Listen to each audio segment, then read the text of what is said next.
Muchas gracias, Señor, por tanta misericordia sobre nuestras vidas y tanta misericordia sobre nuestros corazones. Bueno, mis amados, muy buenos días. Dios les bendiga, qué bueno vernos en esta hermosa mañana. Qué regalo de que Dios nos tenga reunidos en Él, porque cada día entendemos que donde Dios decidió reunirnos a todos fue en la vida de su Hijo, en la vida de Jesucristo fue donde Dios decidió hacernos uno a todos y cada uno de nosotros. Y aunque físicamente venimos a un lugar, realmente estamos puestos en una persona, en la gloriosa persona del Señor Jesucristo, y damos gracias a Él por toda esa obra tan maravillosa que un día Él empezó. Y como está escrito, estamos apoyados no en lo que nosotros podemos hacer, sino en todo lo que Él puede hacer en nosotros y con nosotros. El que empezó en nosotros la buena obra, Él mismo la perfeccionará. Y qué hermoso, porque aunque nosotros somos personas que rara vez terminamos lo que comenzamos, y si dependiera de nosotros, pues la obra de Dios no sería hecha. Pero bendita la gracia, que lo que Dios comienza lo termina. En Génesis Dios comenzó a crear, y en Génesis dice que el Señor terminó todo lo que se había propuesto, y el séptimo día descansó y reposó Dios de todo lo que había de lo que había hecho.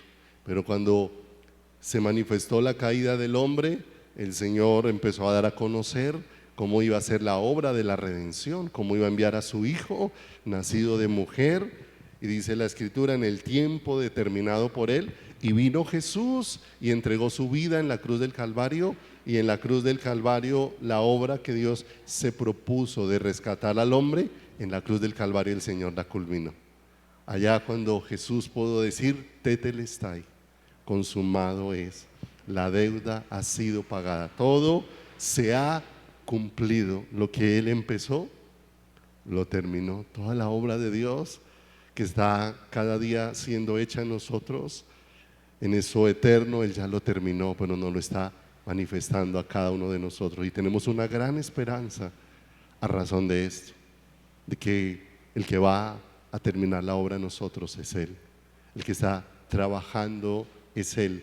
No nos esculpimos nosotros mismos. Hace un tiempo, y en alguna vez lo he compartido, vi una foto y había una escultura, y la escultura hasta la mitad estaba hecha y la mitad de la escultura todavía estaba por construir, pero la misma roca tenía en su mano un cincel y tenía un martillo, y la figura lo que decía era que a ella misma le faltaba terminarse.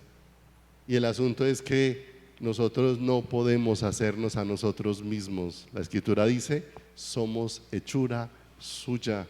Dios es el que nos formó. Dios es el que nos hizo de nuevo en la cruz del Calvario, y Dios es el que está estableciendo todo lo que Él es en cada uno de nosotros. La obra de Dios no es obra de hombre, es la obra de Dios, y Él nos está llevando cada día a aferrarnos con todo el corazón a eso, porque ya hemos visto que cada vez que el hombre intentamos hacer la obra de Dios, fracasamos. Que cada vez que nosotros somos los que queremos implementar lo que Dios ha dicho, pues terminamos en un fracaso. Pero cuando Dios es el que empieza la obra, Dios mismo la terminará, y nada de lo que Dios ha iniciado jamás fracasará, jamás quedará a medias. Lo que Dios comenzó, lo terminará. Y veíamos la semana pasada o la semana anterior de una manera especial en Isaías 53, que ciertamente llevó Él nuestras enfermedades y sufrió nuestros dolores, dice la Escritura, y nosotros le tuvimos por azotado de Dios, por abatido, por herido de Dios, mas Él herido fue por nuestras rebeliones, molido por nuestros pecados. El castigo de nuestra paz fue sobre Él, y por su llaga fuimos nosotros, ¿qué? Nosotros curados. Él en la cruz del Calvario sufrió de una manera especial toda la ira de Dios contra la maldad humana. ¿Qué estaba soportando Jesús en la cruz del Calvario? La ira de Dios. Y Él estaba llevando en la cruz del Calvario la condición en la que nosotros estábamos. Eso lo estaba llevando sobre sus hombros. Pero ¿cómo quedó a causa de llevar sobre sus hombros todo eso? Desfigurado. Quedó completamente desfigurado en la cruz del Calvario, porque así era como nosotros estábamos, completamente desfigurados por causa del pecado. El pecado dejó completamente, aunque el hombre en apariencia se vea bien, el pecado dejó completamente desfigurado al hombre. Y quisiera leer Isaías 52:14 en la Nueva Traducción del Viviente. Isaías 52:14, porque miren lo hermoso y lo claro que lo dice aquí, ¿sí? Porque dice en ese Isaías 52:14, muchos se asombraron de él, refiriéndose a lo que pudieron ver los hombres, por lo menos de manera externa, en Cristo. Y dice, pues él tenía que desfigurado el semblante. Nada de humano tenía su aspecto. Así había quedado el hombre a causa del pecado, completamente desfigurado, y todo eso desfigurado de nuestras vidas lo llevó Él en la cruz del Calvario, lo llevó sobre sus hombros. De manera que Jesús, lo veíamos la semana anterior, no murió por lo que nosotros hacemos. Jesús murió por lo que nosotros somos. Nosotros no hacemos pecado, nosotros somos pecado. Y una persona es pecador no por sus acciones hacen visible la condición que tiene, ¿sí? Nosotros hemos sido libertados por Dios de una manera especial, y alguien decía, nosotros primero somos y luego expresamos en nuestro diario vivir lo que somos. ¿Qué era el hombre? Pecado. ¿Y qué expresaba luego en su diario vivir? Todo lo que emergía desde esa naturaleza. Ahora, no podemos olvidar que el pecador hace cosas buenas, pero aún haciendo cosas buenas, desde la calificación de bien y mal que puede tener el pecador, siguen siendo el origen de una naturaleza que jamás estará dispuesta para honrar a Dios. No quiere ni tampoco puede, está escrito. Está dado a conocer por Dios a cada una de nuestras vidas, pero nos ha dado una nueva vida, para que en esa nueva vida ahora nosotros seamos. Nuestro ser está en la vida que nos ha sido proporcionada, para que ahora nosotros seamos en Cristo, y lo que nosotros somos sea lo que ahora se empiece a manifestar en nuestro diario caminar. Antes era imposible manifestar a Cristo, porque antes lo que éramos era pecado, pero ahora hemos sido hechos hijos por una única razón, porque la vida del Hijo ha sido puesta en nosotros. Si la vida del Hijo no está en nosotros, no somos hijos, no es posible. De manera que Dios ha puesto todo esto para que lo manifestemos. Y aquí es importante, como en una línea muy delgada que en la que nosotros transitamos, ¿sí? Desde nuestros razonamientos y nuestras opiniones, que la luz maravillosa de Dios se revele al corazón. Porque no olvidemos, ¿qué podemos hacer los seres humanos?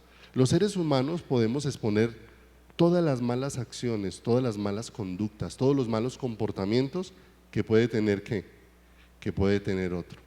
Pero que hemos asumido muchas veces en la vida cristiana, que es exponer las malas conductas, las malas acciones, y miramos cómo mejoramos esas malas conductas, miramos cómo mejoramos esas malas acciones, y creemos que eso era lo único que necesitaba nuestra vida, y mejoramos muchísimo, pero seguimos siendo la misma persona en el fondo. Seguimos conservando el mismo olor y seguimos conservando el mismo sabor.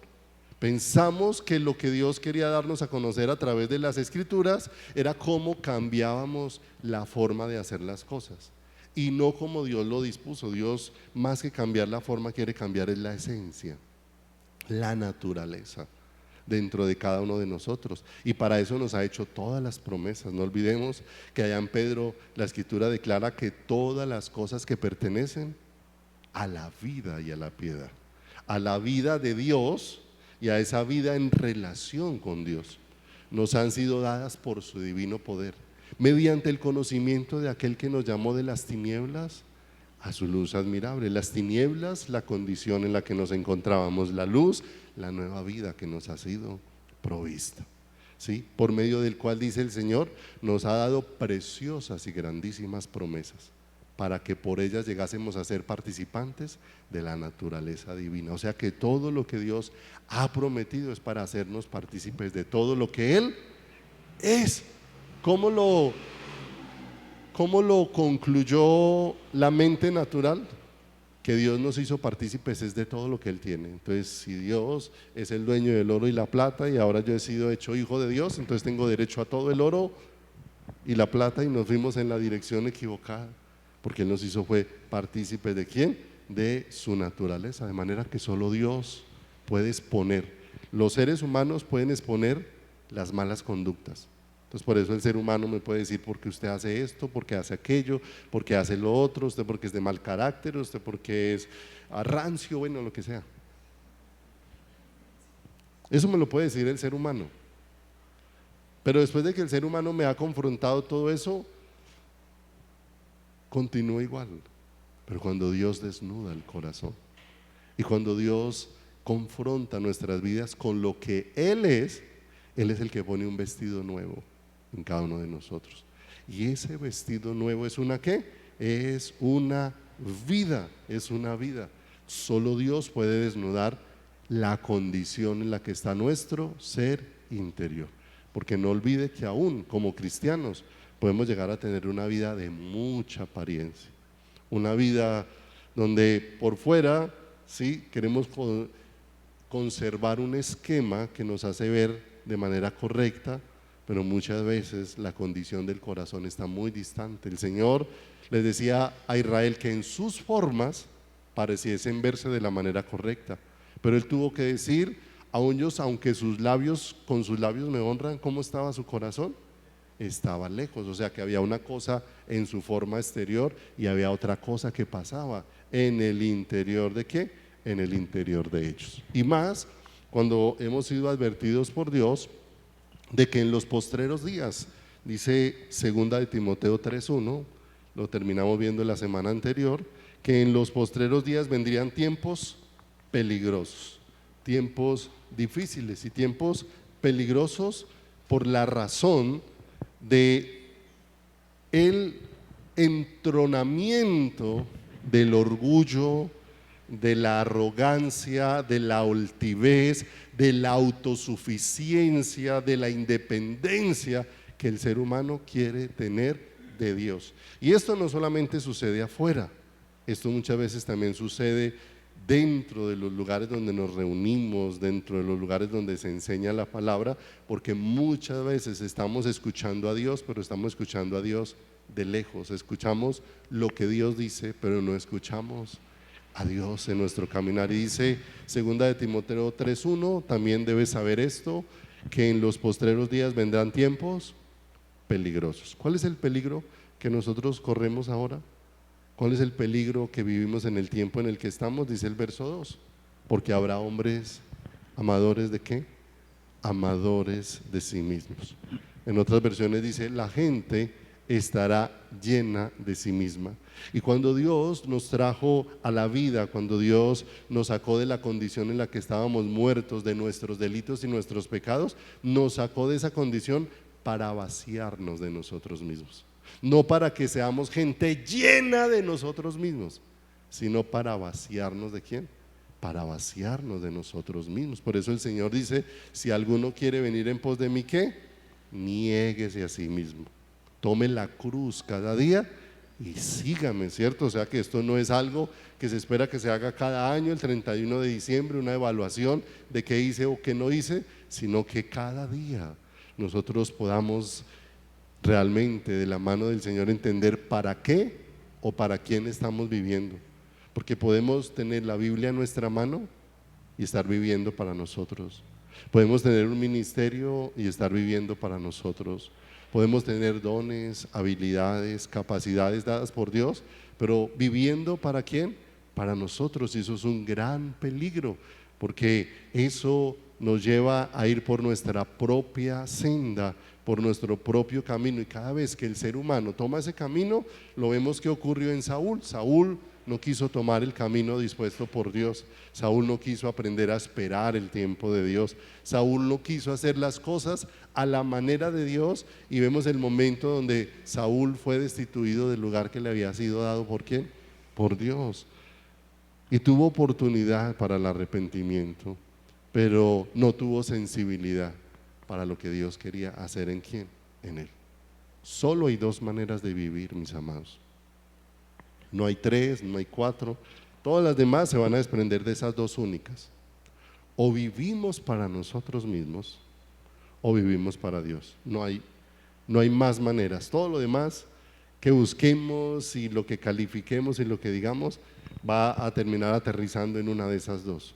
O vivimos para Dios o vivimos para nosotros mismos. Y esto puede suceder afuera para alguien que ni siquiera está en los caminos de Dios, que vive completamente para Él, o aquí podemos cada día estar inclinando nuestro corazón a vivir es para lo que nosotros ¿qué? Queremos. Y aquí es donde aparece el título de la enseñanza para hoy. Proverbios capítulo 4, 23, ahí lo tenemos en varias versiones. Lo voy a poner en varias versiones porque es muy especial cómo las otras versiones complementan lo que aquí ocurre, porque Dios está obrando, pero no podemos perder que en lo que Dios está obrando también Dios nos ha dado una responsabilidad, ¿sí? Porque no entender eso hace que hoy no vivamos en libertad, sino en libertinaje dentro de la iglesia del Señor Jesucristo.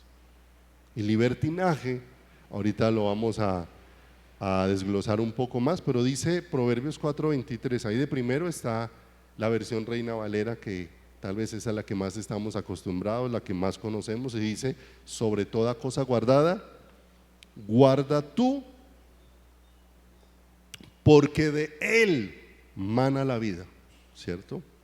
Y entonces ahí está hablando de algo en lo que a nosotros nos corresponde tomar decisiones todos los días.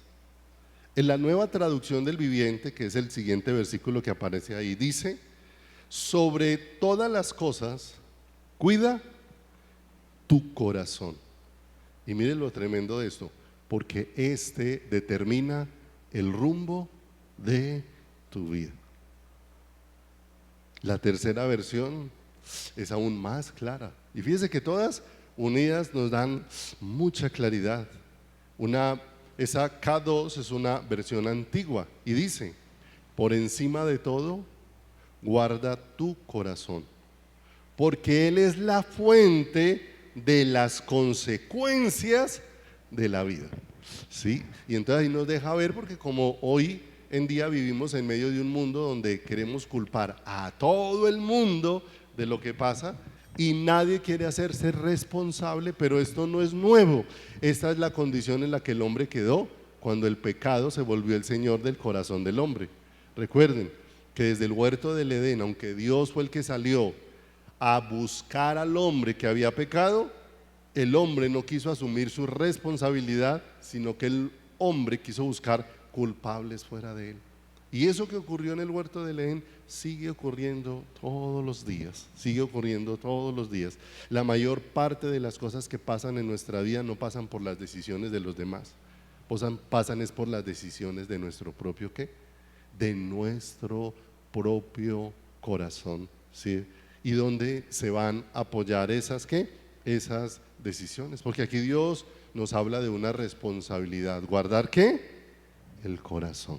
¿Por qué? Porque del corazón van a surgir las conductas, porque del corazón van a surgir las decisiones que nos van a llevar por ciertas rutas, ¿sí? Porque eso que yo permito que se vaya arraigando dentro del corazón, eso es lo que después me va a inspirar, eso es lo que después me va a mover y eso es lo que después va a inclinar mi corazón en muchas direcciones, ¿cierto? En su momento, Salomón, un hombre al que Dios le dio mucha sabiduría, dice la Escritura, Dios le dio sabiduría y fue entendido para toda la construcción y edificación del templo que se conoció, el templo de Salomón. Pero de la misma manera no cuidó su corazón. El Señor, ¿qué había dicho respecto a los reyes? Por ahí de Deuteronomio, cuando Israel ni siquiera tenía reyes, el Señor le había dicho que cuando ellos decidieran tener un rey sobre ellos, el rey que esté sobre ustedes tendrá una copia de esta ley, para que todos los días mediten ¿qué? En ella. Y ahí le dio unos consejos para que no se haga de mujeres, para que no se haga de caballos, para que no se haga de riquezas. Pero ese hombre que tenía toda la sabiduría para aconsejar a otros, no tuvo la sabiduría para guardar su propio corazón. Muchas veces nos ocurre a los seres humanos que nosotros tenemos la respuesta para todo el mundo, menos la respuesta para ¿quién? Para nosotros mismos. Esta semana hacíamos una actividad en la empresa, ¿sí? Hicimos una actividad donde al principio les tomé unas fotos a todos y después la actividad se trataba de que ahora cuando estén ahí sentados va a pasar alguno, le va a mostrar la foto de uno de sus compañeros y cuando usted vea la foto no va a decir el nombre ni nada, pero dígale todo lo feo que le ha visto. Sí, dígale todo lo feo que le ha visto. Entonces cada uno mientras está ya preparado sentándose, entonces uno empieza a mirar, ay claro, aquel y aquel, ¿cierto? Casi siempre uno está pensando qué cosas puede decir, ¿cierto? El asunto es que cuando pasaban, lo que yo había organizado en el celular era la cámara de las selfies. Entonces cuando la persona se iba a mirar, pues la foto que encontraba era la de ella misma. Y a veces nos damos cuenta qué difícil poder mirarnos a nosotros mismos, y eso solamente puede ser en el Señor, porque a veces cuando se trata de mirar de lejos, como dice la Escritura, qué fácil es para nosotros mirar la viga que hay en el otro ojo, pero detectar el pequeño mugrecito que hay o la pequeña paja que hay en el propio, ¿cierto? A veces nos es fácil mirar de lejos y se nos hace tan difícil mirar de cerca, ¿cierto? Y entonces ya nos encontramos con una situación que confronta nuestro corazón, porque nos tenemos que dar cuenta cómo muchas veces tenemos que reconocer dónde hay malas decisiones, dónde hay malas inclinaciones, dónde mi corazón está puesto en el lugar equivocado. Y la iglesia necesitamos, por gracia de Dios, que Dios nos guíe cada día para entender dónde está puesto nuestro corazón, dónde está puesta nuestra vida, dónde está dirigiéndose nuestro caminar, porque aunque tenemos mucha Biblia, muchas veces no tenemos puesto el corazón en Dios, sino en nosotros mismos. Y nosotros mismos nos hemos hecho la fuente de acuerdo a nuestros propios deseos. Por eso cada uno de nosotros tomamos el mundo donde según nuestros propios criterios cogemos las Escrituras y decimos que es bueno y que es malo, según nuestros propios ¿qué? Criterios. Y en esos criterios del hombre, pues el hombre nos hemos ido vueltos más permisivos, cada vez más nos alejamos del estándar de Dios, de la vida que Dios determinó para nosotros, y estamos caminando nuestro propio estándar, acomodando las Escrituras a nuestro deseo, acomodando las Escrituras ¿a quién? A nuestro gusto, ¿sí? De manera que todo esto nos tiene que llevar a considerar, y quisiera para considerar esto de las consecuencias de la vida, lo que determina el rumbo de tu vida, o luego, como dice la Reina Valera, porque de él mana la vida, ¿sí? Quisiera que miráramos algunos aspectos respecto a la vida de una historia que puede ser muy conocida para nosotros, muy familiar tal vez para muchos, porque aunque no sea una historia tal vez recurrente en las prédicas, pero es una historia que en alguna vez hemos escuchado en nuestro transitar, y es lo que ocurrió con la vida de un hombre llamado Jonás, ¿sí? Un hombre escogido por Dios y con el que Dios tenía un propósito. Pero empezamos a ver que la historia de Jonás comienza Pero después de todo un recorrido, como que la historia de Jonás terminó en el mismo punto donde empezó, para Jonás, no para el resto, porque ahí es donde tenemos que mirar dónde está nuestra historia. Si nuestra historia empieza en un punto, hacemos un recorrido, pero siempre llegamos al mismo punto. Dios tiene un llamado para Jonás, y si recuerdan, Dios le habla a Jonás y lo envía a una ciudad llamada Nínive, porque Dios lo envía para que sea un mensajero de parte de ¿quién?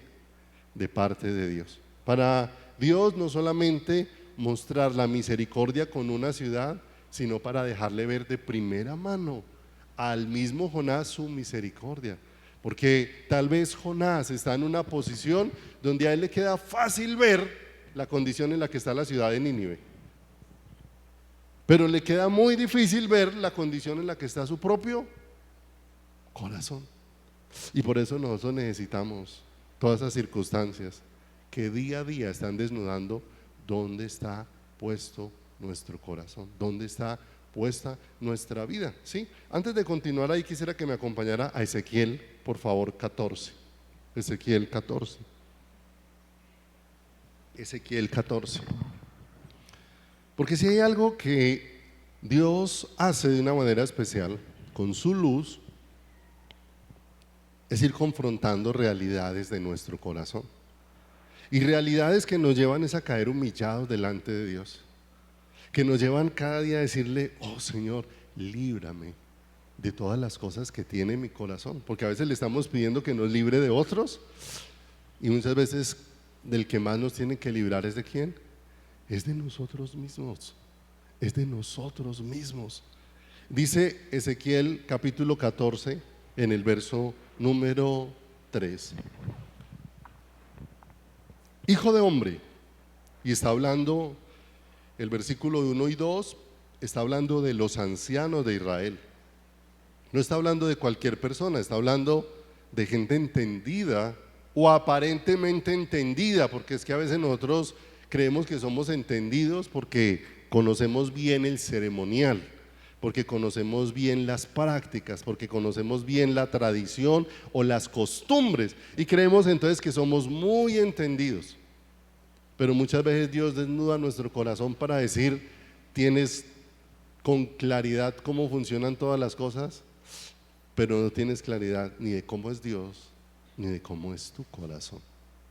Porque dice ahí que el Señor le va a hablar a través del profeta que vinieron a consultar, y dice: hijo de hombre, estos hombres han puesto sus ídolos en su corazón. O sea que ya está hablando de una decisión, ¿cierto? Una decisión que ocurrió en las vidas de las personas, ¿cierto? Han puesto sus ídolos en su corazón. En otras versiones dice: han hecho de su corazón un altar de ídolos. Y dice: y han establecido el tropiezo de su maldad delante de su rostro. ¿Acaso he de ser yo consultado en algún modo por ellos? Y él dice: ellos ya vienen con su corazón inclinado, pero vienen a consultarme. Y eso confronta mucho nuestro corazón. Por lo menos el mío ha sido muy confrontado, porque me veo enfrentado a, bueno, Dios nos permite la gracia de orar, pero ¿qué buscamos en la oración? Buscamos en la oración lo que yo quiero. Ya hemos visto lo que Santiago dijo: ustedes piden y no reciben, porque piden es para los placeres de ¿quién? Para los placeres de su corazón, ¿sí o no? Y entonces no está mal exponer las circunstancias delante de Dios, porque la Escritura dice que sean conocidas delante de Dios todas vuestras peticiones, ¿sí o no? Pero una vez las expones delante del Señor, nosotros necesitamos que nuestro corazón se rinda para que se haga lo que Dios quiere, lo que Dios desea, lo que Dios quiere. Cuando Pablo es hallado por Jesús camino a Damasco, el Señor le dice: porque le voy a enseñar cuán necesario le es padecer por mi nombre. Y tuvo muchos sufrimientos, pero finalmente todos sus sufrimientos los enfrentó con gozo. Es más, la carta a los filipenses narra de los momentos más difíciles de Pablo, pero es conocida como la carta del gozo. Y la carta del gozo porque finalmente Pablo entendió que no se trata de que las cosas le salieran bien, se trataba de que se estableciera la voluntad de Dios. Y a veces ya hemos puesto los ídolos ¿en dónde? En nuestro corazón. Ya hemos puesto las respuestas y a veces se manifiesta el enojo cuando la respuesta de Dios no es conforme a las cosas que yo a las cosas que yo quiero. Y cosas tan sencillas, porque nosotros pudiéramos decir, no, pero es que yo no soy idólatra. Pero la idolatría tiene que ver con todo aquello que va tomando gobierno en mi corazón, que no proviene de quién, que no proviene de Dios. Y como pasa eso, necesitamos mucho trato de Dios. ¿Cuántas veces hay ambición en nuestro corazón? Y la ambición es la que no nos deja ser felices y la que no nos deja disfrutar de quién, de Dios. Pero la persona dice, no, pero yo no soy ambicioso. Bueno, está bien, no eres ambicioso. Pero ¿por qué cuando promovieron a tu compañero al puesto que tú querías estás tan enojado? ¿Por qué estás tan disgustado? Porque esa situación desnudó dónde está puesto ¿qué? Tu corazón. Apenas no recibiste lo que querías, inmediatamente afloró, ¿cierto? Que había sido tocado algo que yo amaba de una manera que muy profunda. Estos hombres han puesto sus ídolos en su corazón. ¿Es acaso yo de ser consultado por ellos? Dice el verso 4, y aquí hay algo tremendo. Dice, háblales, por tanto, y diles, así ha dicho Jehová el Señor: cualquier hombre de la casa de Israel que hubiere puesto sus ídolos en su corazón y establecido el tropiezo de su maldad delante de su rostro y viniere al profeta. En la antigüedad, ¿a qué venían al profeta? A consultar a Dios. Ahora, ¿qué dice? Yo responderé al que viniere conforme a la multitud de sus ídolos. Yo Jehová responderé al que viniere conforme a la multitud de sus ídolos, para tomar a la casa de Israel por el corazón, ya que se han apartado de mí todos ellos por sus ídolos. Y miren lo tremendo. ¿Cómo les iba a responder Dios? ¿Conforme a su voluntad o conforme a los ídolos que ellos tenían en su corazón? Tremendo. Los iba a dejar que se fueran por su corazón. Mis amados, hay cosas muy difíciles que solamente cada uno las puede entender de la mano del Señor. Y solamente humillados delante de Dios se puede entender cuál era la voluntad de Dios y que se haga lo que Dios se haga lo que Dios desea. ¿Sí o no? Porque ¿quién es el Señor? Es el Señor. ¿Sí o no? Todos tenemos hijos. Si alguno de nuestros hijos falleciera, ¿sería doloroso? Sería doloroso, sería triste, sería angustiante. Pero cuando entras y humillas tu corazón delante del Señor, y eso era la voluntad del Señor, ¿qué debiera acontecer en nuestro corazón? Haya reposo. Aunque no es fácil para nuestra humanidad, pero haya reposo en lo que Dios en lo que Dios dispuso. Pero no hallamos reposo porque entramos en un conflicto entre lo que yo quiero y lo que es la voluntad de quién, y lo que es la voluntad del Señor. Y dice acá en el verso 6: por tanto di a la casa de Israel, así dice Jehová el Señor, convertíos. En otras versiones ese convertidos está como arrepentidos, y volveos de vuestros ídolos y apartad vuestro rostro de todas vuestras abominaciones. Y entonces miramos cómo a Jonás le fue muy fácil ver la condición en la que se encontraba Nínive. ¿La conocía? Sí. Es más, en el corazón de Jonás como que no hallaba lugar que Dios tuviera una oportunidad para esa ciudad, porque para Jonás Era una ciudad sin méritos delante de Dios. Lo que Jonás no conocía era que su vida tampoco tenía méritos delante de ¿quién? Delante del Señor. Y Jonás aquel día decidió caminar y transitar el mismo camino que había estado transitando la ciudad de Nínive. Porque ante la dirección de Dios, Jonás decidió ir en otro camino. Lo enviaron para Nínive y se fue para Tarsis. Tomó una embarcación para irse en otro ¿qué? En otro lugar. ¿Por qué? Porque unas cosas habían en el corazón de Dios y otras cosas son las que habían en el corazón ¿de quién? De Jonás. ¿Para dónde se fue Jonás? Para las que habían en el corazón de Dios, a las que habían en su propio corazón. Y esto nos lleva a pensar qué camino estamos recorriendo. ¿Estamos yendo por el camino que me inclina a lo que Dios desea? ¿O estoy transitando mi propio camino y a lo que me está inclinando mi propio corazón y el propio deseo de mi vida? Y Dios tuvo que empezar a aparecerse en la vida de Jonás, y se apareció a través de circunstancias, porque la Biblia es clara: Dios no se excusa si Él tiene que ser el que levante las tormentas de nuestras vidas. No se excusa. Dios levantó una tormenta allá donde estaba Jonás en aquella barca, ¿sí?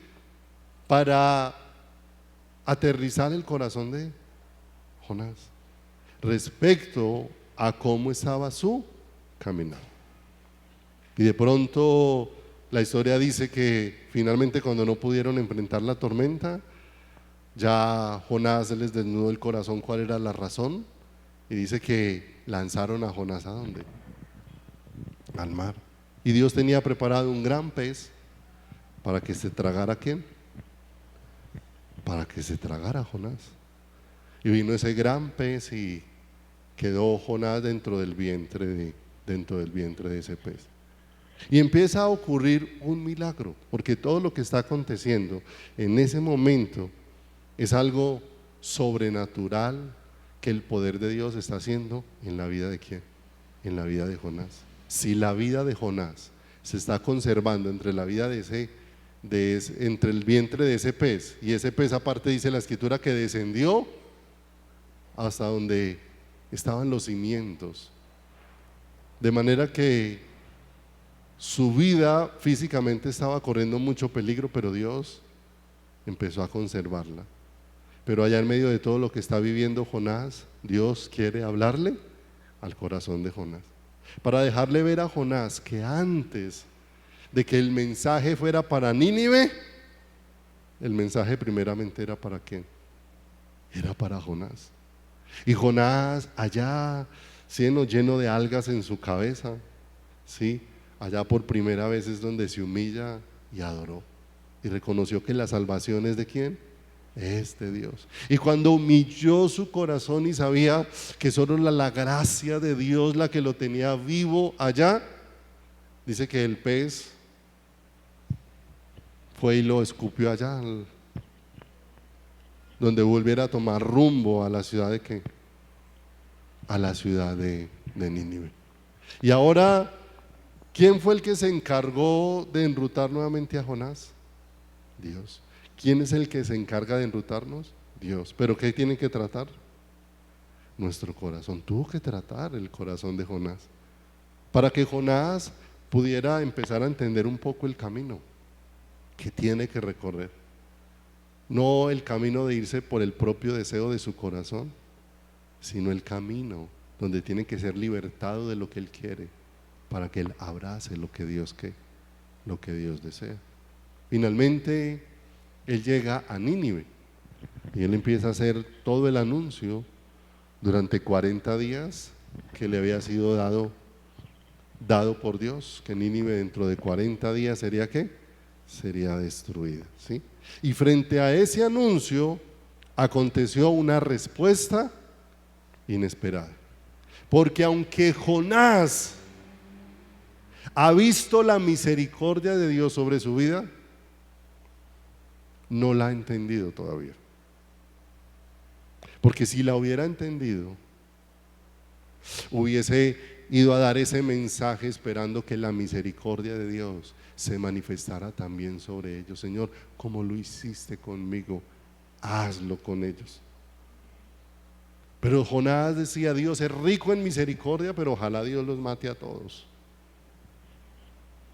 Ha sido receptor de la misericordia, pero no ha entendido la misericordia.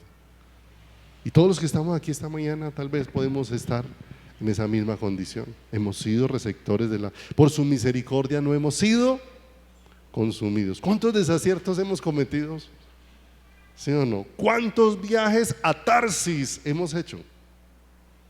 ¿Cuántas veces nos hemos subido en la nave equivocada para irnos lejos de la voluntad de Dios? Pero estamos caminando lejos de la voluntad de Dios, pero seguimos con la Biblia en la mano.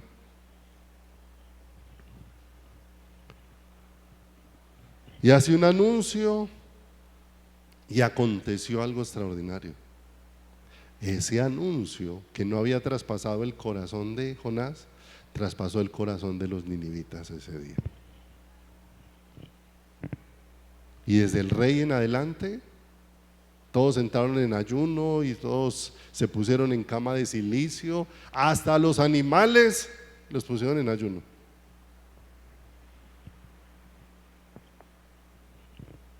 Pero Jonás terminó el tiempo y Jonás no está esperando que diga: Señor, como hiciste conmigo, haz con ellos. Como me hiciste salir vivo del vientre de ese pez después de haber sido tan desobediente y tan necio, Señor, haz tú con ellos. Sino que Jonás se subió a un lugar desde donde divisara la ciudad a ver cómo Dios la iba a destruir. Y la está mirando ahí. Y cuando estaba mirando ese aspecto de cómo Dios la va a destruir, Dios nuevamente quiere enseñarle algo. Jonás, aunque has sido receptor de mi misericordia, Jonás, tú sigues haciendo tu parecer, sigues lleno de ti mismo, sigues lleno de tu opinión, sigues lleno de tu pensamiento, sigues lleno de tus deseos, sigues caminando conforme a tu propio corazón. Porque el Señor dice que esa noche el Señor hizo salir una calabacera y Jonás pudo haberse recostado allá y decir: cuánto me ama Dios. Pero decir cuánto me ama Dios y entender cuánto lo ama Dios son dos cosas muy diferentes. Y sintió el fresco que le produjo esa calabacera. Pero al día siguiente Dios permitió que un gusano la hiriera y con la misma rapidez con que creció, con esa misma rapidez volvió a perecer. Y cuando la calabacera se secó, entonces ya Jonás no estaba en la comodidad que a él le gustaba, sino que ahora dice que estaba insolando allí. Y cuando se estaba insolando, entonces empezó a renegar, empezó a quejarse en su condición. Y el Señor le dice: ¿te costó la calabacera? Pues si yo la hice, la puedo poner cuando yo quiera y yo la puedo quitar cuando yo quiera. Porque ¿quién es el Señor? Dios. Pero ¿qué no entendía Jonás en su corazón? Y Jonás, de una manera particular, está ahí a la espera de cómo Dios va a destruir a los ninivitas. Y después Jonás está enojado porque se cumplieron los 40 días, apareció el día 41 y Dios no cumplió lo que iba a hacer. Y ahora está enojado con Dios. O sea, por eso era que yo no quería ir. Pero se da cuenta cómo parecen de fácil las justificaciones nuestras. Por eso era que yo no quería ir, porque yo sabía que ibas a tener misericordia. Venga, y si sabía, ¿por qué no fue más diligente entonces en lo que iba a hacer? ¿Te sabía o no sabía? Porque si tú sabes que Dios va a tener misericordia de alguien cuando te envió, debieras de ser diligente en aquello que Dios te envió. Porque vas a ver lo que Dios va a obrar de una manera especial. Pero cuando no estás viendo lo que Dios quiere. Y ahora Él está justificando como lo hacemos nosotros. Nuestro mundo de razonamientos nos llena de justificaciones, nos llena de excusas, nos llena de palabrería para decir un mundo de cosas, pero no darnos cuenta en qué estado está qué, nuestro corazón. Ahora hay toda una ciudad, más de 120,000 habitantes, que dijo el Señor, no saben diferenciar entre su mano derecha y su mano izquierda. ¿No tendría yo misericordia de estas personas? Como la tuve de ti, Jonás. ¿Sí? Pero si usted mira la historia de Jonás, no termina diciendo que Jonás estaba ahí de rodillas diciéndole, Señor, perdóname, no he entendido tu misericordia. No, la historia terminó como empezó. Como que Jonás está en el mismo puesto, ha recibido un gran beneficio de parte de Dios, pero que como que Jonás sigue en el mismo ¿qué? En el mismo lugar.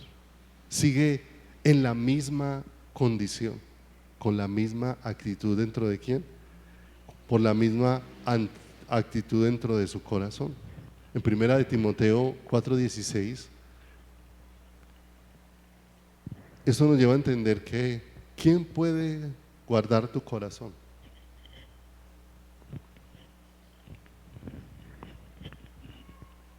Y dice ahí, aconsejando Pablo a Timoteo, para dejarle ver que aunque Timoteo fuera un hombre enseñado por Pablo, otro hombre de Dios, no era Pablo el que podía guardar el corazón de Timoteo.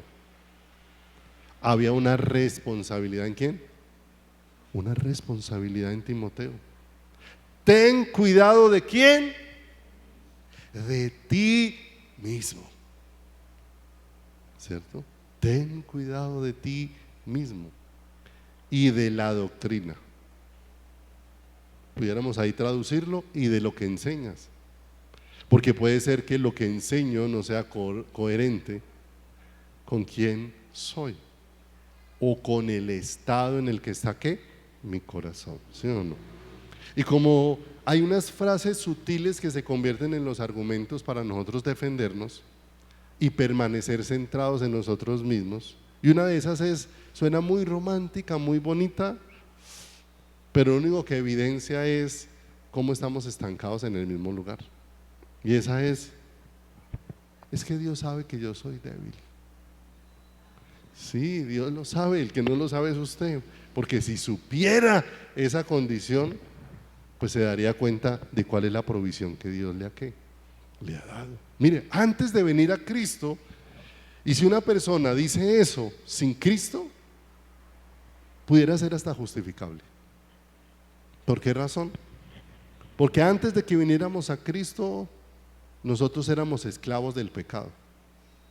De manera que todo lo que nosotros hacíamos era todo a lo que el pecado nos inclinara. ¿Teníamos otra opción? No. El que no ha nacido de nuevo no tiene otra opción. Nació en pecado, su naturaleza es de pecado. A lo único que puede estar dispuesto es para... Recuerde, como nosotros pecados lo relacionamos es con las cosas malas, entonces creemos que estamos muy bien cuando tantas cosas malas no se hacen. Pero a veces no estamos ni embriagados, ni en adulterio, ni viendo pornografía, pero estamos viviendo para nosotros mismos. Y entonces la única opción que tiene una persona que no ha nacido de nuevo es pecar.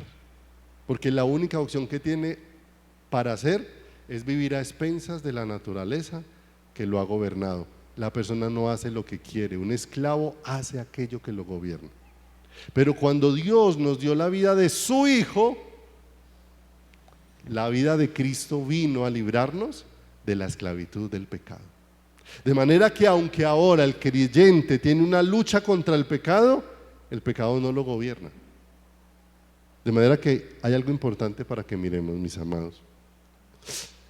Es mayor la responsabilidad cuando nosotros pecamos teniendo a Cristo que el que peca sin Cristo. ¿Por qué razón?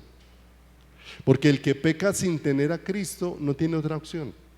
Es la única opción que tiene.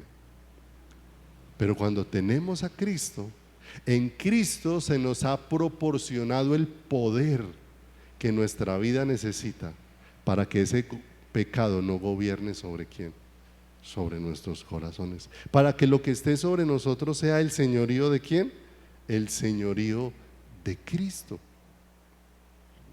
Si me acompaña por favor allí a 2 de Pedro 2:19, ahí también la puse en varias versiones. 2 de Pedro 2:19.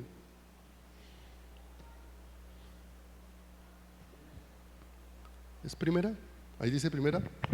Bueno, 2:19 dice, en la Reina Valera dice: les prometen libertad y ellos mismos son esclavos de corrupción. Porque el que es vencido por alguno es hecho esclavo del que lo venció. Pero esa nueva traducción del Viviente la dice un poco más clara. Prometen libertad, pero ellos mismos son esclavos del pecado y de la corrupción, porque uno es esclavo de aquello que lo controla. ¿Sí o no? Pregunto, ¿sí? Sin que lleguemos a satanizar el celular, pero le pregunto, ¿qué controla nuestras vidas? ¿Qué controla nuestras vidas? Porque a veces sentimos como que si no está el celular nos falta el aire. No importa si Dios está o no está presente. Dice 2 de Pedro, la misma en la versión de lenguaje actual. Prometen libertad cuando ellos mismos son esclavos de la corrupción, pues cada uno es esclavo de aquello que lo domina, ¿cierto? De aquello que lo domina. En el área que sea, llámese carácter, llámese ira, llámese enojo, llámese mal genio, ¿sí o no? Porque ¿qué procede del hombre viejo que sea agradable delante de Dios? Absolutamente ¿qué? Absolutamente nada. Vamos allá a Gálatas entonces 1:4. Gálatas capítulo número 1:4. Dios nos dio libertad a través de la vida de su Hijo. ¿Qué es lo que hace libre a una persona? No es cambio de hábitos. Lo que hace libre a una persona es que se le ha provisto una nueva naturaleza. Y esa naturaleza es la que nos proporciona todo aquello de lo que debemos nosotros asirnos con todo el corazón. Gálatas 1:4 dice, lo veíamos la semana anterior, en la Reina Valera dice: el cual se dio a sí mismo por nuestros pecados para librarnos del presente siglo malo, conforme a la voluntad de nuestro Dios y Padre, a quien sea la gloria por los siglos de los siglos. Amén. Y esa misma, la nueva traducción del Viviente, dice: tal como Dios, nuestro Padre, lo planeó, Jesús entregó su vida por nuestros pecados para rescatarnos de este mundo de maldad en el que vivimos. ¿Sí o no? En el que vivimos. No olvide, hemos hablado en las últimas semanas de que ¿qué es lo que condena a una persona a una predicación? Lo que dice un pastor, o como dice la Escritura, esta es la condenación, que la luz vino al mundo y los hombres amaron más las tinieblas que la luz. Los hombres amaron más su propia vida que la vida que les había sido propuesta por Dios. ¿Qué es lo que condena? No es lo que otros señalan, sino lo que decide tu corazón, lo que pasa allá dentro de nuestro interior. Una vez Dios empezó a obrar y nos está mostrando el qué, el camino que nosotros debemos ¿qué? Debemos seguir, ¿sí? Porque hoy en día es muy fácil, ¿cierto? Sentarnos a punta de escrituras a hablar con alguien y de acuerdo a lo bueno y malo que cada uno interpreta, entonces esa persona dice: pero a libertad nos llamó el Señor. Estos días tenía una conversación con alguien que me preguntó sobre un tema, entonces le dije: mire, yo le voy a mostrar lo que el Señor dice, le vamos a dar algunas porciones, no de mi opinión, sino mira lo que dicen estas porciones. Después de que las leímos, él me dijo: pero a libertad nos llamó el Señor. ¿Sí? Y entonces yo le dije: claro, A libertad nos llamó el Señor. Pero lo que usted está definiendo no es libertad, es libertinaje. Porque si Dios nos llamó a libertad, la libertad se define Cristo. Pero si lo que tú y yo llamamos libertad es que yo pueda hacer lo que me parece sintiéndome perdonado y que no haya condena sobre mi vida, ese es un camino engañoso por el que el mundo de la carne me lleva. El mundo de la carne es el que me lleva a creer que yo puedo seguir haciendo lo malo de manera permanente, pero que definitivamente no pasa nada delante de Dios. ¿Y cómo nivelamos nosotros la balanza? No entendiendo la naturaleza que nos ha sido provista, sino que a veces nos ponemos a hacer cosas buenas. Yo he pasado muchísimas veces por ahí, pero muchísimas veces por ahí, ¿sí? Entonces hice algo como malo,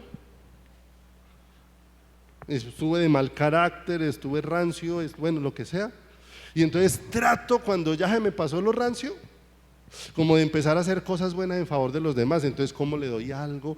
Pero yo en el fondo quiero como compensar una cosa con otra para sentirme bien. Entonces yo digo, uy, como que ya la balanza está mejorando porque a esta persona le hice mala cara, pero ahora le traje un dulce. Entonces, mejoré. Y entonces así nivelamos nosotros las balanzas. Así lo hacemos. Pero en el fondo seguimos los mismos porque a los 2 meses vuelvo y repito el mismo escenario. Y entonces mantengo poniendo eso como en ¿qué? Como en balanza de obras buenas y de obras malas, pero sin empezar a ser consciente de que tanto una como la otra están proveniendo de la misma naturaleza. Y entonces eso nos lleva a qué obra buena puede salir de parte de quién, de parte de nosotros. Uy, yo a veces me he sentido pésimo, pastor, pero pésimo. Y entonces cuando me empiezo a sentir pésimo, pastor, en lugar de ir a la fuente del Señor, entonces yo digo, entonces me voy a poner a llamar a la gente, entonces tengo que visitar más gente, me voy a poner a orar más por la gente, y después de que me puse a hacer eso ya me siento como más tranquilo. Ahora ya soy buen pastor porque ya llamo a la gente, porque ya oré por ellos, porque ya los visité y me empecé a sentir mejor. Entonces puse otra cosa en la balanza para creer que mis buenas obras son lo que Dios está buscando de mí, y no que hay una naturaleza en mí que quiere ganarse las cosas por mérito, y no funciona, mis amados. En la vida cristiana no funciona la meritocracia. Por eso es que la iglesia no nos amamos con el amor de Cristo, porque nosotros amamos es el otro bien, el bien que otro me hace, ¿sí o no? ¿A quién le empezamos a hacer bien?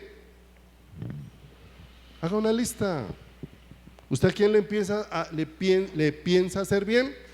Usted hace una lista de quién le ha hecho bien, y a ese es al que usted le quiere hacer bien. Pero al que le hizo mal, usted quiere hacerlo a un ladito. Lo saco de la libreta, lo saco de la billetera, lo saco de la agenda, lo borro de la lista. Ese no va más, ¿sí? Pero entonces quisiera mostrarle de una manera particular, si me acompaña a esta cita, por favor, Gálatas 5:17.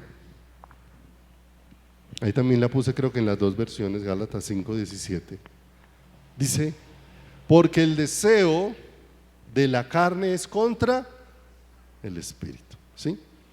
No olvide, hay muchos momentos donde la expresión espíritu está hablando desde el Espíritu de Dios, de lo que produce el Espíritu Santo dentro de quién, dentro de nosotros. Y dice, porque los deseos de la carne es contra el espíritu, y el deseo del Espíritu de Dios es contra quién, contra la carne, y estos se oponen entre sí para que no hagáis lo que queréis.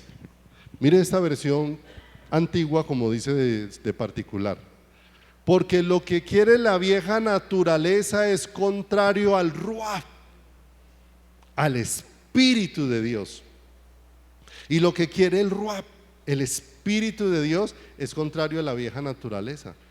Estos se oponen entre sí para que no se puedan llevar a cabo nuestras buenas intenciones, ¿sí o no? Entonces fíjese que las buenas intenciones son otra fuente diferente en nuestro corazón.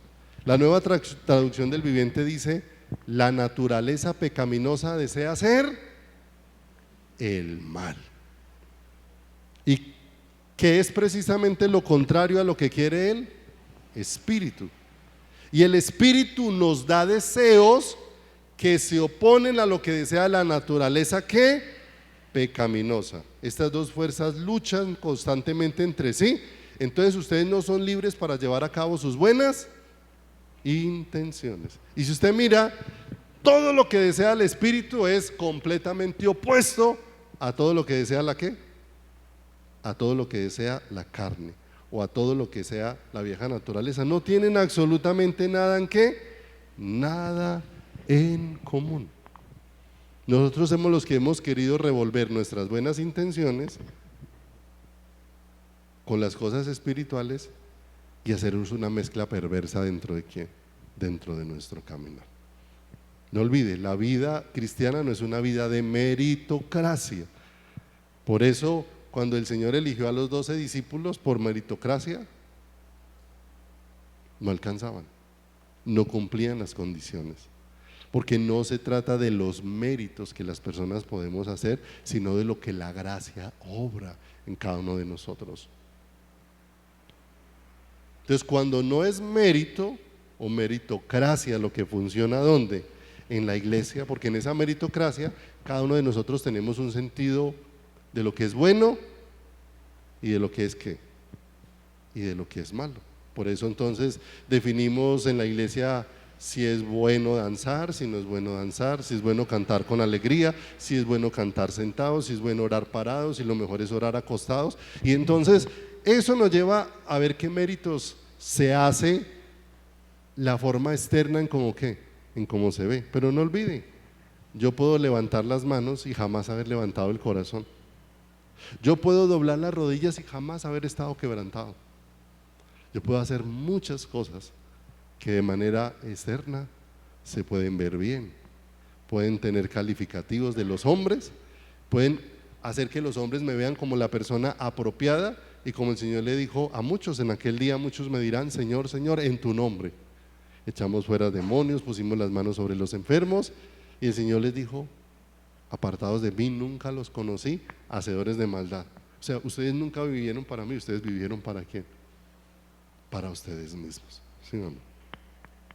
Entonces, nosotros nos sentimos muy descalificados y sentimos mucha necesidad de Dios, sí, cuando hacemos cosas groseras.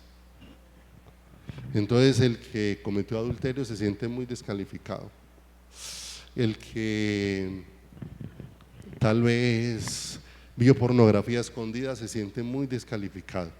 Pero pues cuando salimos y sentimos que claro, mire, yo no falto a la iglesia, mire que yo no me robo los diezmos ni las ofrendas, mire que yo no falto a un devocional, mire que es que yo escucho música cristiana, mire que es que yo todos los días escucho al predicador tal, y bueno, y tenemos toda esa rutina. Entonces dicen: no, yo voy por buen camino, ¿sí?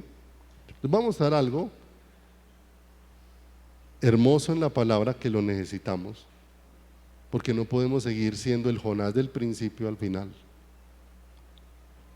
Haber recibido de su misericordia y no haber entendido nada de lo que su misericordia produce en nuestras vidas. Entonces vaya conmigo a Isaías 64. ¿Sí? Entonces digamos que Dios va a calificar su vida en esta mañana desde lo natural, ¿sí? Y entonces vamos a calificar que usted es un buen trabajador, un buen empleado, un buen papá, un buen esposo, un buen miembro de congregación. Que todas esas cosas son en las que usted vive. Y entonces usted dice: pero yo las hago con amor, porque mire, yo en la iglesia no le hago mala cara a nadie. Yo a todos los recibo con un abrazo, yo a todos los saludo, yo cuando alguien falta los llamo. Y entonces empezamos a hacer toda la lista de las obras que nosotros hacemos. Entonces decimos: en nosotros hay buenas obras. ¿Cómo ve Dios las buenas obras que nosotros producimos, las que nosotros producimos? Isaías 64, 6 dice: si bien todos nosotros somos como ¿qué? Muy bien. Entonces ahora vas a mirar todas las cosas buenas, no las que son pecado así evidente, sino las buenas que haces, o sea, lo buena gente que eres, lo buen papá que eres, lo buen esposo que eres, lo buen asistente a congregación que eres. Toda esa justicia que tú haces es como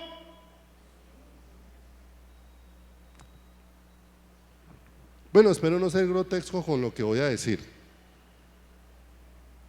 pero ahí dice, son como trapo de qué, pero vamos a ponerlo en términos modernos, son como toalla higiénica usada, porque el trapo de inmundicia era una referencia al trapo que usaba una mujer en su periodo menstrual y cómo ese trapo había quedado contaminado con todo el proceso que la mujer había que. A ese trapo se llamaba trapo de qué? De inmundicia. Y el Señor dice, mire, ¿quiere ver cómo son sus buenas obras? O sea, cuando usted no está haciendo ni adulterio, ni fornicación, ni ese tipo de cosas, ¿cómo son sus buenas obras? ¿Ya las vio cómo son? ¿Como trapo de qué? Sus justicias son como trapo de inmundicia y caímos todos nosotros como la hoja y nuestras maldades nos llevaron como que, como el viento. O sea que cuando somos demasiado buena gente, ¿cómo es esa justicia? Delante de Dios. Porque nosotros creemos que eso es lo que nos hace aprobados delante de quién. Entonces, si las cosas buenas que hacemos están en esta condición, y entonces ¿cómo será entonces cómo se verán las que evidencian pecado, más evidente, más groseros? ¿Cómo se verán? Si las buenas que yo hago se ven como una toalla higiénica usada, o sea, ¿cómo se ve eso a los ojos?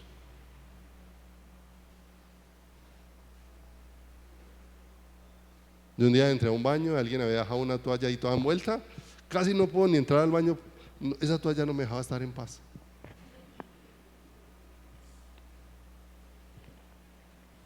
Miremos entonces qué dice la palabra de Dios.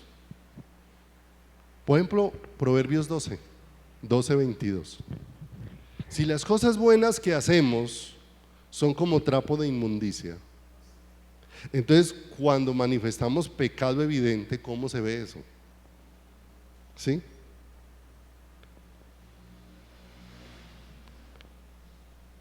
Levanten la mano los que han dicho mentiras. ¿Sí o no?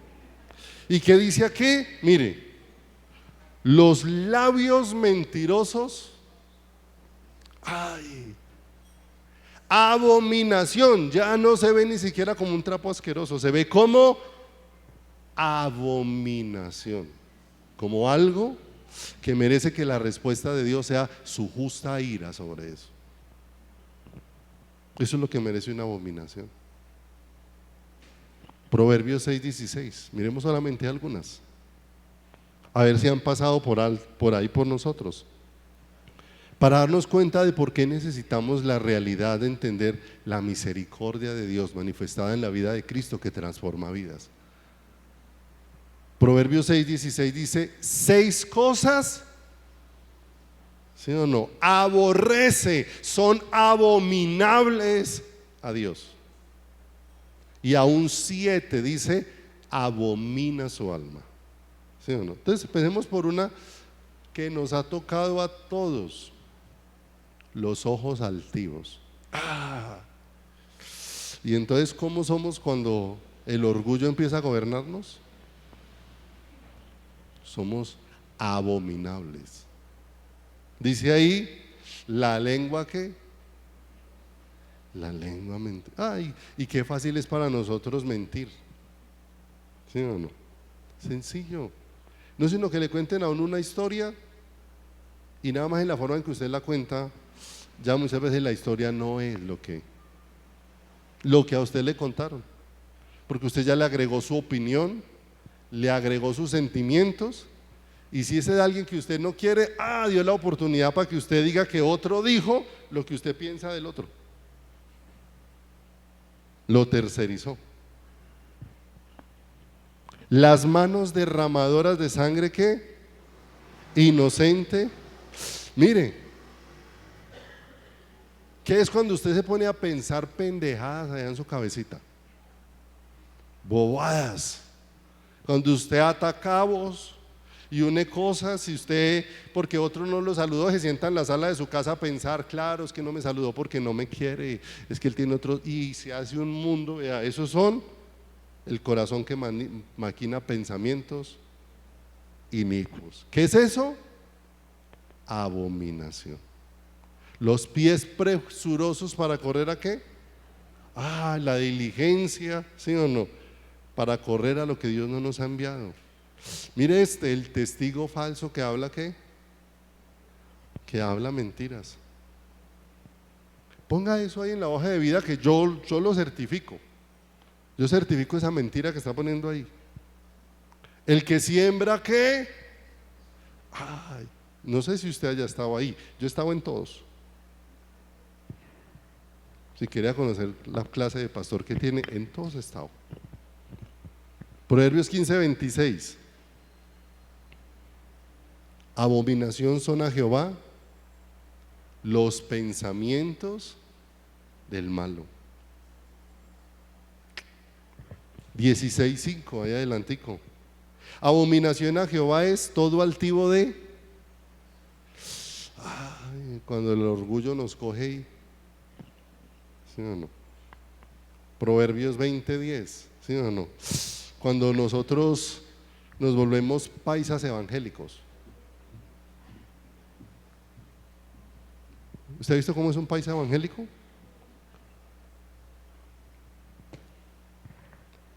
El paisa tiene un aparato que no le sirve, lo va a cambiar de su casa porque está malo, pero él lo quiere vender como a precio de nuevo y quiere convencer al otro de que se lo vendió en perfecto estado y él queda feliz porque se hizo el negocio de su vida.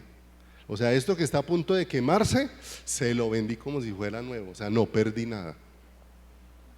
¿Y cuántas veces los cristianos hacemos lo mismo? ¿Sí o no? Y nos vamos contentos porque la bendición de Dios estuvo en ese engaño, porque le pude vender eso como si fuera oro y era golfi. ¿Y qué dice ahí el verso 20:10? Pesa falsa y medida falsa, ambas cosas son. Le voy a contar una que de pronto no la contemplamos tanto, pero mire cómo Dios la mira. Proverbios 28:9.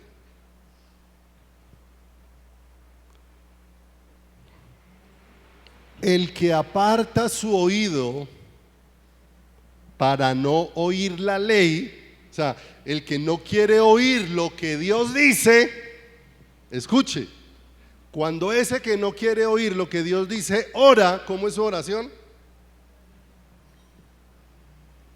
Abominación.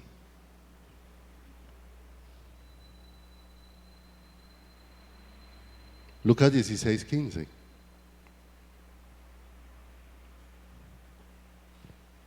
Vamos a terminar por hoy. Lucas 16:15 dice: entonces les dijo, vosotros sois los que os justificáis a vosotros mismos delante de los hombres, ¿sí o no? ¿Justificamos el orgullo? ¿Justificamos las mentiras y las volvemos piadosas? ¿Justificamos todo un mundo donde estamos viviendo es para las cosas de la carne que no son compatibles con las cosas del Espíritu? Y creemos que la justificación las hace aceptables delante de quién, pero estamos viviendo en un mundo diferente al mundo de quién, de Dios. Vosotros sois los que os justificáis a vosotros mismos, pero delante de quién, pero delante de los hombres. Pero después dice, mas Dios conoce vuestros corazones, porque lo que los hombres tienen por sublime delante de Dios es. Nosotros tenemos por sublime quedar bien delante de los hombres, y eso sublime delante de los hombres es abominación delante de quién, delante de Dios. Hace unos días que había hecho una embarrada en algo y llegué a otro lugar a contarla, Entonces otra persona dijo: no, pastor, ¿y usted para qué hace eso? Y le dije: porque es que a mí no me interesa quedar bien. Yo no quiero pararme como un pastor aparente.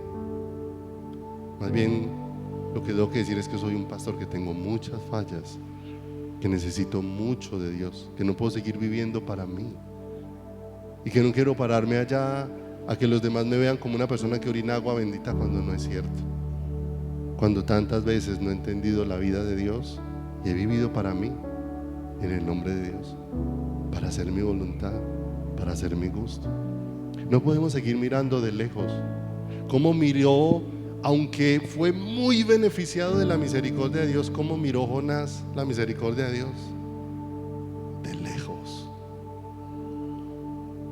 La misericordia en esa historia no produjo en Jonás lo que produjo en los habitantes de Nínive.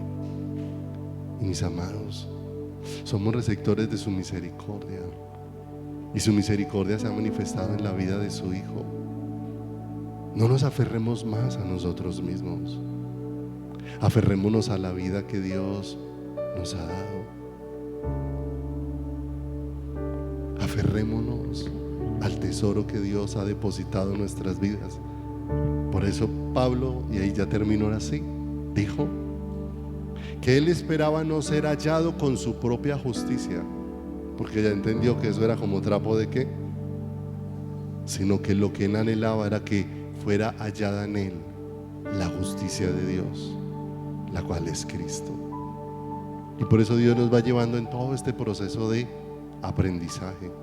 Sobre toda cosa guardada, guarda tu corazón, porque de él mana la vida, porque él es la fuente de las consecuencias de la vida. El que siembra para su carne, de su carne segará corrupción, pero el que siembra para el Espíritu, de él segará vida eterna. Hay unos frutos diferentes, pero ahora tenemos esa lucha y también tenemos una responsabilidad. ¿Cuál es la fuente de tu corazón? Padre.